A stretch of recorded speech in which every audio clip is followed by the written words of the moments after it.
Mohon penjelasan mengenai ini sifat para sahabat yang sering tabligh kongsikan. Sebab saya selalu dengar tentang ini sifat para sahabat ini daripada mereka. Mohon penjelasan. Ada satu restoran nama 6 Point. Restoran itu nama 6 Point. 6 point. Maknanya ni sifat. Asalnya restoran tabligh ni sifat. Tapi nak suruh nampak macam Amerika itu 6 point. Ramai tu gak masuk suhu. Maksud dia ni sifat ni. Hak ni ijtihad Maulana Hadraji dia dulu. Pengasah Maulana Ilyas Hadraji yang pertama. Pengasah kepada jemaah tabligh. Dia buat satu kumpulan jemaah dakwah dia. Terdiri asah dia adalah terdiri salah satunya lah. Adalah 6 point ni. Ni sifat ni. Kena jagalah. Jaga gini, jaga jangan itu khilaf ke apa dia. Supaya apa? Sebab dakwah dia. Tu ijtihad dia dah. Ijtihad dia pada masa tu.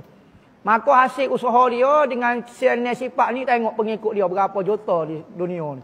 Berjuta-juta. Sekali perjumpaan dia. Allah lah. Dia panggil Joe dia tu.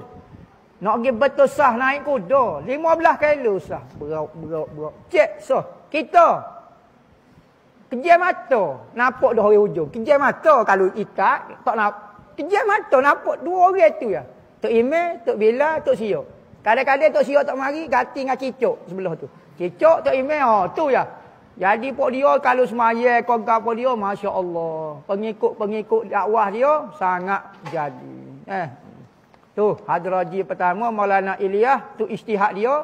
Kata pengikut dia. Kena tekan ni sifat ni. Bukan kata ni sifat ni ngaji. Pokok dia ngaji. Maulana Ilyas ni dia mazhab Hanafi. Orang alim Maulana dalam mazhab Hanafi.